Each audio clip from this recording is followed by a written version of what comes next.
Hello, welcome to the RC Pilot's Log. My name's Rob. In today's episode, I'm continuing with my Aerotetris CASA C101 project. But before I get back into that, I wanted to say how much I love this hobby and the community within it. About 2 months ago, I joined my local club and it's absolutely fantastic. I went out to the flying field yesterday and I took my E-Flight Carbon Z Yak 54 and my FMS Kingfisher. The wind wasn't great, but the sun was out and that was good enough for me. I started with the Yak 54 that I've just finished repairing after a bent motor shaft caused vibration that pulled the actual motor mount out of the airframe. I've also replaced the landing gear to something much more robust to work better on our grass field. The takeoff was great and I was really pleased how easily it rolled and got off the ground with the new landing gear. But after about a minute of flying I started to hear a funny noise, so I landed as quickly as possible way off of the strip. It turns out that my repair on the motor mount wasn't successful and it was vibrating loose again.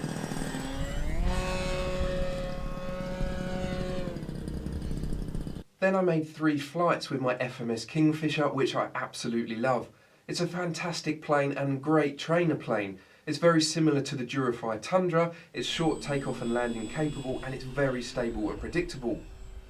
I had the privilege also to see one of the club members fly his 50cc Pitts Python, and what a beautiful plane it is. He flew it very well in some tricky wind conditions, but I did manage to get a perfectly timed photo as he landed. One of the wheels caught a wire of our electric fence and sent it into a nose over. I genuinely feel as excited as a child when I get to go to the field, see everyone's models and fly some myself. Anyway, back to the project. I've chosen to start work on the nose of the fuselage. It has some good sized whole sections and should build up quite quickly. It's a nice place to start before some of the more intricate multi-part sections. I'm following Aerotetris advice and using wood glue and pins to bond the sections. Gorilla Glue D3 wood glue meets the requirements with a 20 to 30 minute clamp time. It's water resistant, sandable and doesn't foam. A medical syringe also seems to work well to apply the glue and keep mess down, and I'm using 1-inch stainless steel dressmaker pins. Working from sections 1 to 5, I join the main seams and then the sections one at a time. I found Gorilla Glue to have a good initial grab, which is just enough to allow easy alignment, but not accidental misalignment.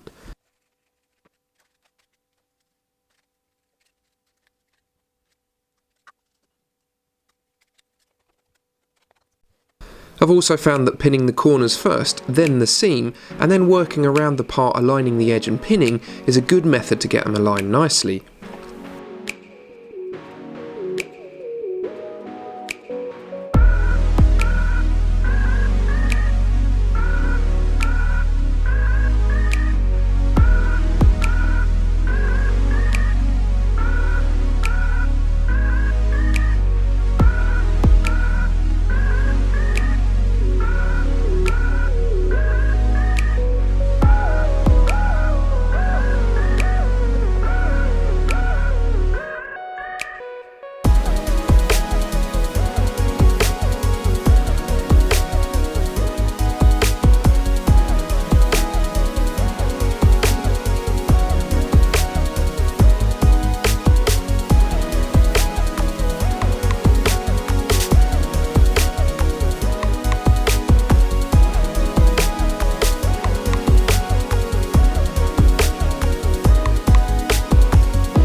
"30 minutes later, the glue should have held enough to remove the pins.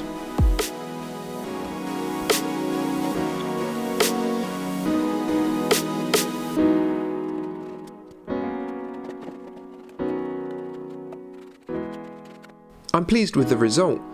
There's very little lip between the sections and the glue has held very well after half an hour.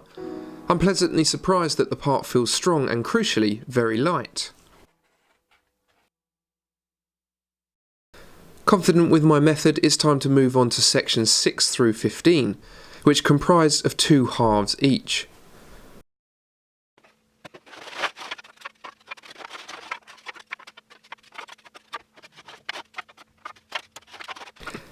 Now the Aerotetris game starts in earnest. Each section must be aligned, glued and pinned before being stacked onto each other.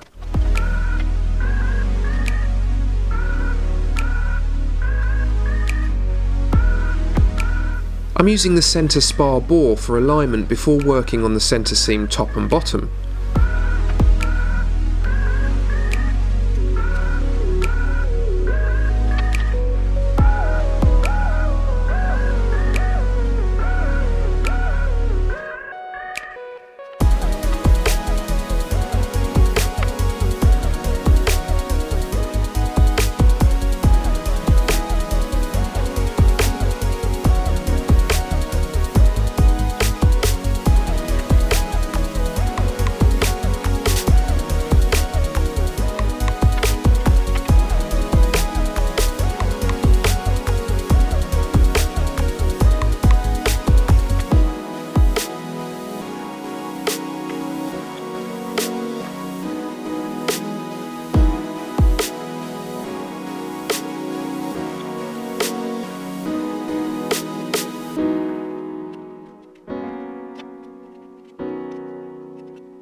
I've seen a post from someone building the same model showing how he used the negative cutout of the nose sections as reinforcement for the nose gear. This seemed like a great idea to me, so I did the same and glued the first 3 sections inside the nose.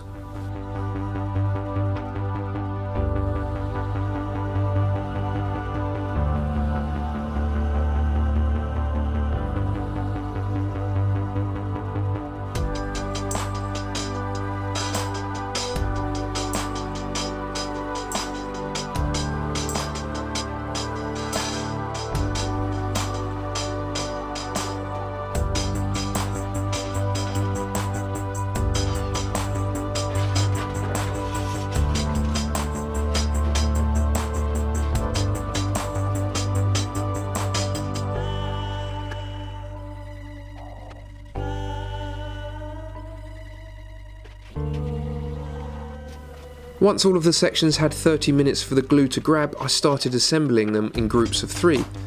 This should keep them to a manageable size and allow the pins to be inserted and removed without issues.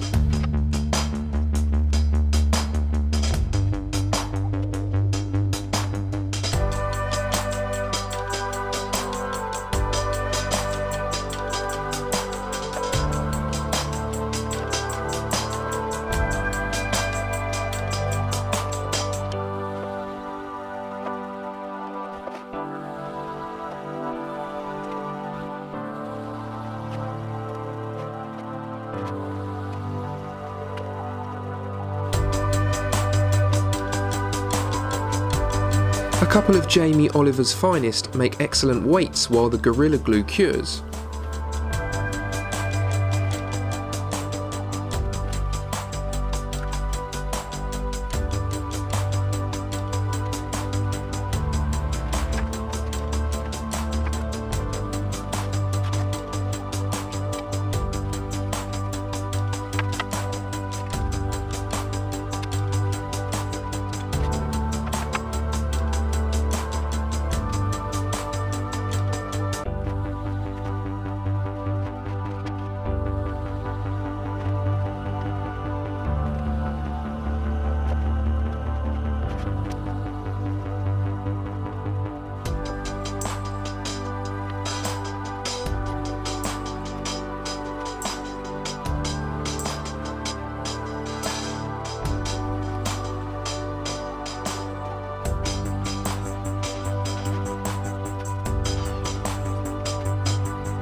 Having left the sections for around 20 hours, the glue should be well cured and the pins are removed.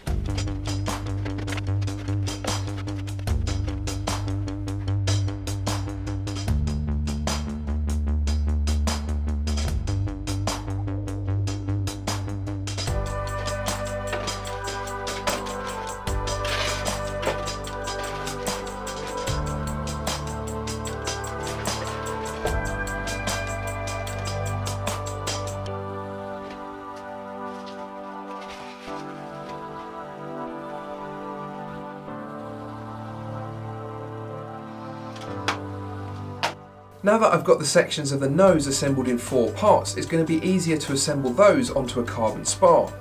I've ordered a 10mm 1 metre length carbon spar that fits nicely down the profiled holes of each section. Well, that's all for today's episode, but thank you for watching and I hope you've enjoyed it. Thank you also to everyone who has subscribed and liked and shared the videos. If you do want to stay up to date with the latest from the RC Pilot's Log, don't forget to click subscribe and click that bell icon. Happy flying!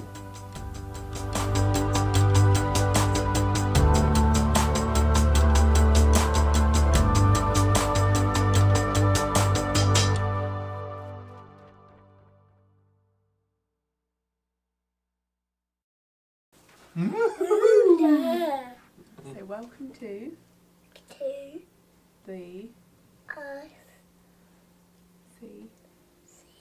Pilot Club Log.